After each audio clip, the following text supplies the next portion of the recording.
매달 25일 통장에 월급이 들어옵니다.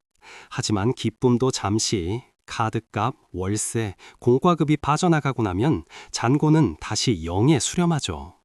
혹시 당신의 월급도 통장을 그저 스쳐 지나가고 있지는 않나요? 금수저도 아니었고 대기업 임원도 아니었습니다. 그저 평범한 직장인이었던 한 여성은 결심했습니다. 그리고 정확히 3년 후 그녀의 통장에는 1억 원이 넘는 돈이 쌓였습니다. 과연 그녀는 로또에 당첨된 걸까요? 아니면 밥도 안 먹고 굶은 걸까요? 오늘 소개할 책은 볼라 소쿤비의 클레버걸 파이낸스입니다. 이 책은 뜬구름 잡는 이야기가 아닙니다. 부자가 되고 싶지만 당장 무엇부터 해야 할지 모르는 당신을 위한 가장 현실적이고 독한 지침서입니다. 저자는 말합니다. 돈을 모으는 건 수학이 아니라 심리전이라고요. 오늘 우리는 단순히 돈을 아끼는 법을 넘어 돈을 지배하는 주인이 되는 과정을 함께 걸어갈 겁니다. 준비되셨나요? 먼저 솔직해져 봅시다. 당신은 돈에 대해 어떤 기억을 가지고 있나요? 어릴 적 부모님의 다툼 혹은 친구들과의 비교 때문에 돈을 쓰는 것에 죄책감을 느끼거나 반대로 과시하고 싶은 욕망에 시달리진 않나요? 볼라는 이것을 돈에 대한 수치심이라고 부릅니다. 과거의 실수, 쌓여있는 카드빚, 남들보다 적은 연봉, 이 모든 것을 부끄러워하지 말고 인정하는 것, 그것이 부자가 되는 첫 번째 단계입니다. 특히 우리나라는 SNS 보여주기식 소비가 심하죠. 오마카세, 명품 언박싱, 호캉스 소진들. 남들을 따라가려다 가랑이가 찢어지는 경험 한 번쯤 해보셨을 겁니다. 저자는 말합니다. 남의 시선이 내 통장을 채워주지 않는다고요. 진짜 부자는 명품 로고로 자신을 휘감지 않습니다. 그들은 자산으로 자신을 증명하죠. 이제 우리는 가짜 부자 놀이를 멈추고 진짜 부자가 되기 위한 기초공사를 시작해야 합니다. 많은 사람들이 예산을 짜는 걸 감옥에 갇히는 거라고 생각합니다. 하지만 볼라는 말합니다. 예산은 당신의 돈이 어디로 가야 할지 알려주는 지도이자 당신에게 자유를 주는 도구입니다. 가장 강력한 방법은 제로 베이스 예산법입니다. 수입에서 저축, 고정비, 생활비를 빼고 남은 돈을 영원으로 만드는 거죠. 즉, 모든 돈에 이름을 붙여주는 겁니다. 100원짜리 하나도 허투루 사라지지 않게 말이죠. 구독 서비스, 매일 마시는 라떼, 택시비. 작아 보이지만 모이면 거대한 몬스터가 됩니다. 지난 3개월치의 카드 내역서를 뽑아 형광펜으로 칠해보세요.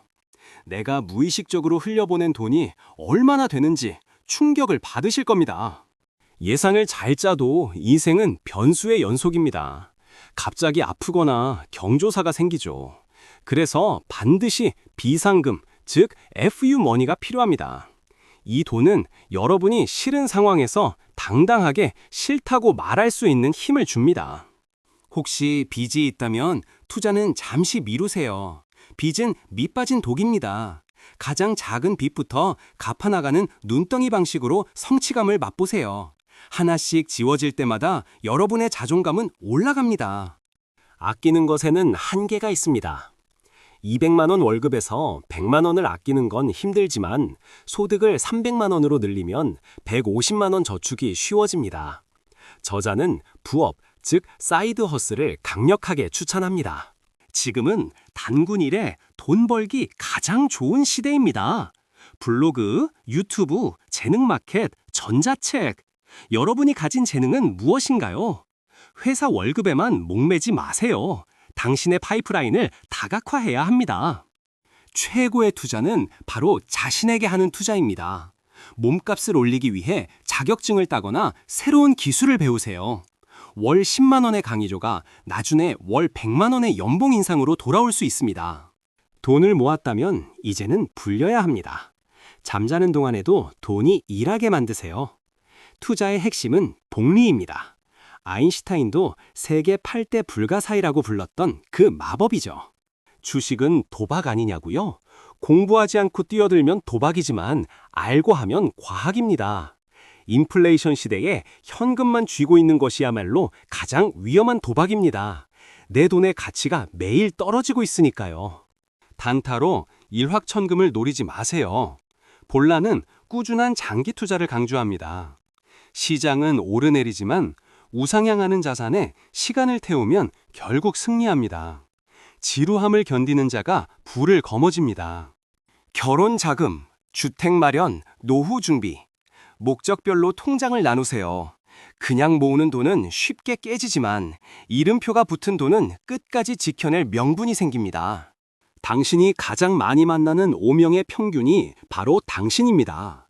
매일 술 마시고 쇼핑 이야기만 하는 친구들 사이에 있다면 당신도 그렇게 될 확률이 높습니다.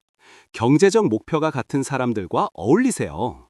친구의 비싼 저녁 초대, 불필요한 모임, 내 목표를 위해 거절하는 법을 배우세요.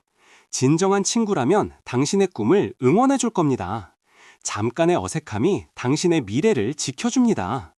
우리의 의지력은 약합니다. 그래서 시스템이 필요합니다. 월급날 자동으로 저축과 투자가 빠져나가게 설정하세요. 돈을 쓸 기회조차 주지 않는 것, 그것이 돈을 모으는 가장 쉬운 방법입니다.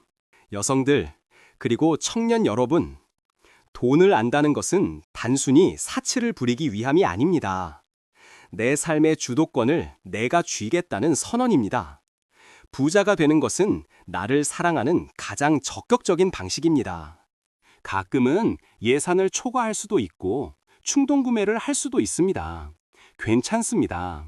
자책하며 포기하지 마세요. 다시 트레드로 돌아오면 됩니다. 중요한 건 속도가 아니라 방향입니다. 100만 원 모으기, 카드값 갚기 등 작은 목표를 달성할 때마다 자신을 칭찬해 주세요. 작은 보상은 긴 레이스를 완주하게 하는 원동력이 됩니다. 단, 보상이 과소비가 되면 안 되겠죠? 정리해 보겠습니다. 첫째, 돈에 대한 수치심을 버리고 현실을 직시하세요. 둘째, 제로 베이스 예산으로 돈의 흐름을 통제하세요. 셋째, 부업과 자기 개발로 소득 파이프라인을 늘리세요. 넷째, 복리의 마법을 믿고 장기 투자를 시작하세요. 이 네 가지만 기억해도 당신의 3년 후는 완전히 달라질 것입니다. 영상 보고 좋은 말이네 하고 끄면 아무것도 변하지 않습니다. 지금 당장 은행 앱을 켜세요. 그리고 안 쓰는 구독 서비스 하나를 해지하는 것부터 시작하세요.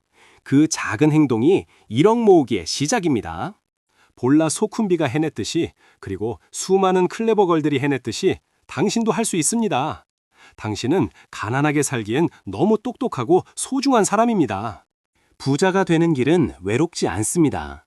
올바른 지식과 단단한 마음가짐만 있다면 누구나 도달할 수 있는 목적지입니다. 오늘이 당신의 경제적 자유 1일차가 되기를 응원합니다. 이 영상이 도움이 되셨다면 구독과 좋아요를 눌러주세요. 그리고 댓글에 나는 3년 안에 1억을 모으겠다 라고 선언해보세요. 글로 적는 순간 꿈은 현실이 되기 시작합니다. 감사합니다.